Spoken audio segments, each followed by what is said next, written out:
दोस्तों, आज मैं आपको नरेश जी के साथ में घटी एक सच्ची घटना सुनाने जा रहा हूँ। तो आप वीडियो को एंड तक ज़रूर देखिएगा। अगर आपको वीडियो पसंद आए तो वीडियो को लाइक ज़रूर करें, कमेंट करके बताएं कि अगली वीडियो आपको किस टॉपिक पे चाहिए। और ये घटना मैंने ली है रेडिट से।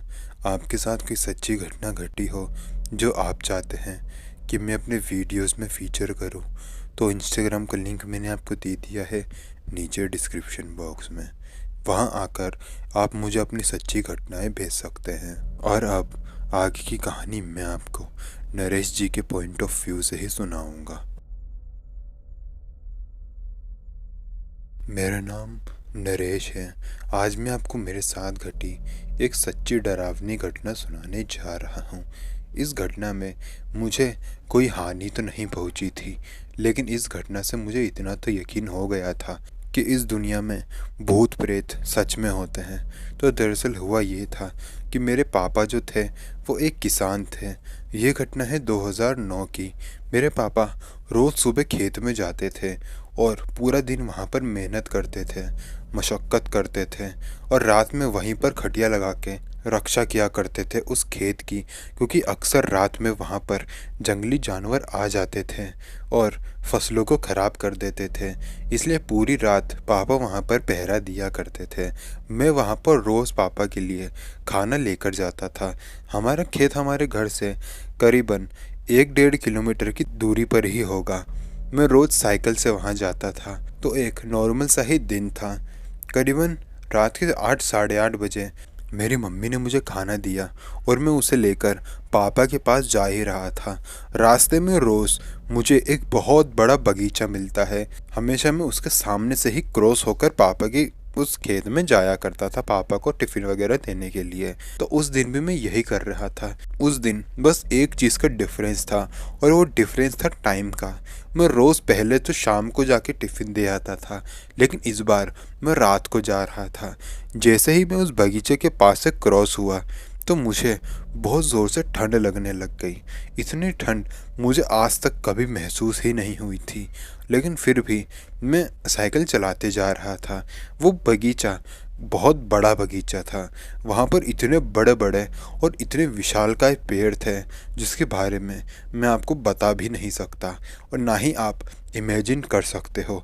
वो इतने ज़्यादा बड़े और न जाने कितने पुराने पेड़ थे।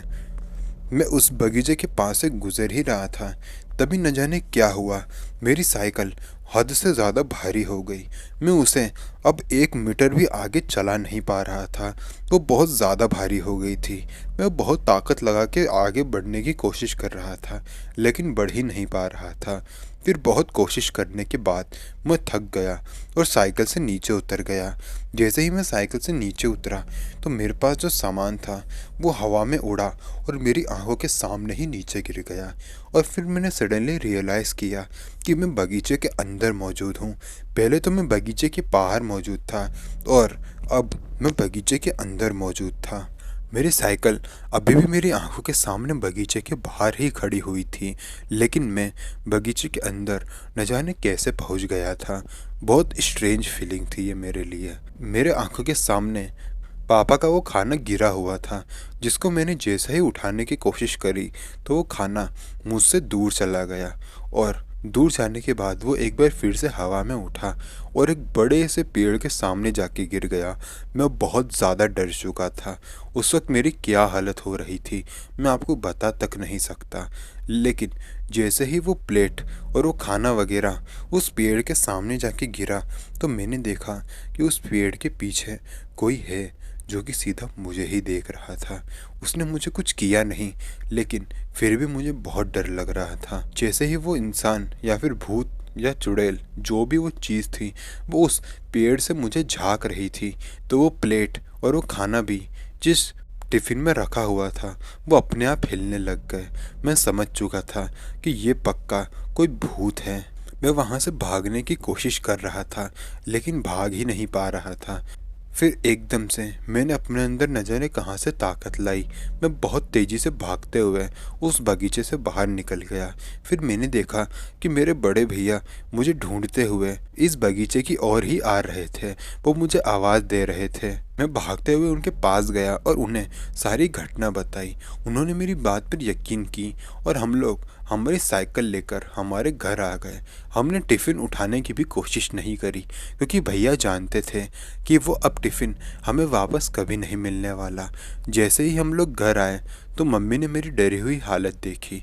उन्होंने मुझसे पूरी घटना पूछी और मैंने उन्हें सारी घटना बताई।